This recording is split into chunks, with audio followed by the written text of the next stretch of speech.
I think there's a lot of power there to being more patient. I think Yeah. once we hit a part of impatience, in any part of our life, like you were alluding to, I think we end up making decisions that aren't core to what we feel or what we believe. We Amen. just we have this anxious need to do something, and we ended up doing something that is wrong.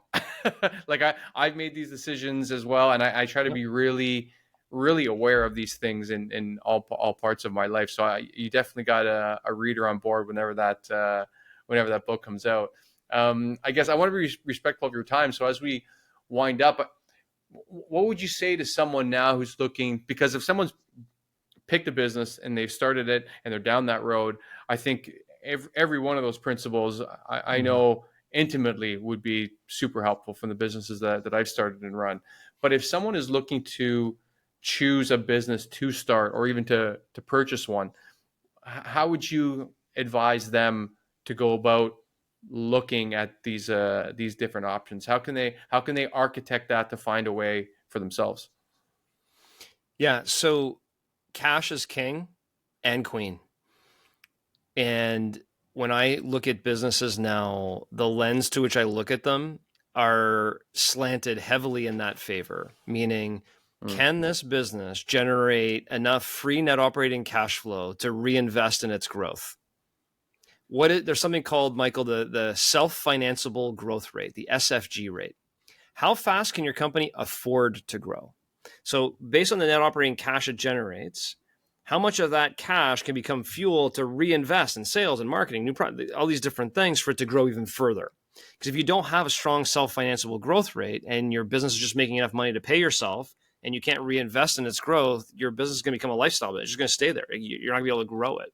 So if you're looking right. to buy a business as an example or start a business, starting a business is a little more difficult because you have to try and predict what the cash flow is going to be versus buying a business. You can actually see periods of cash flow over a period of time where you can kind of project, okay, here's what the self-financeable growth rate could be of this business if we do it this way, this way, this way. And you can Mm, fuel its growth even further, which is why I like the idea of buying small and medium-sized businesses and helping them flourish and grow. And then you avoid those, first 10 years of startup, right? The stress and the pain and the what am I doing? And it's never as bright as you thought it was going to be. Those are right. very fun and challenging moments. I love startups. I absolutely love startups, but I'll probably never do one again. I'm ready to now buy a business that's already gone through that phase, that has a nice established business, that has a nice cash flow portfolio, that I know with the self-financeable growth rate in that particular business and how I finance it, that I can further invest in its growth.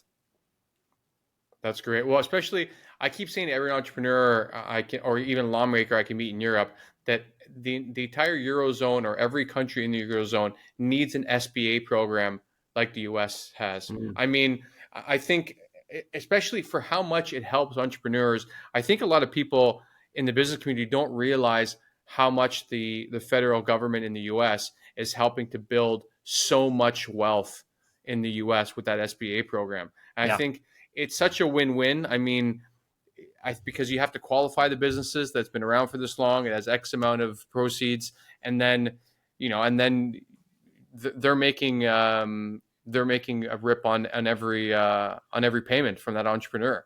So, what is the minimum amount that you'd look at buying a business right now if you bought a small business that you think it could potentially generate enough cash flow? Are you looking for something that maybe generates $500,000 in EBITDA, or Yep.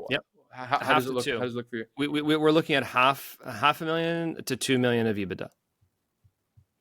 Okay. And that becomes very financeable for us, whether it be Hmm. SBA loans or traditional bank financing loans, a little bit of our equity. It's usually the sweet spot for us.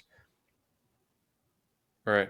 That's great. Well, yeah, then again, anyone out there, start speaking to local brokers and see what they have, or otherwise, get out there and find a business that you want to start. There's a site called starterstory.com that analyzes all these businesses around the world. And you can look at, if, like, let's say you find something in Europe that you want to port over to, New Hampshire, or somewhere else in the U.S., or vice versa. It's an amazing site. They used to be a lot cheaper, but I think now it's like 700 a year because it is such an incredible resource. They do interviews with the founders, tell you exactly how much revenue they're making, how they started it. It's unbelievable for somebody looking to start a business or even find businesses.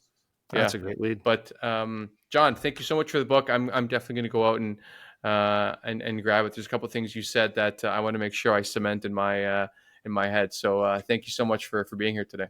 Awesome. Thanks for having me, Michael. Appreciate it.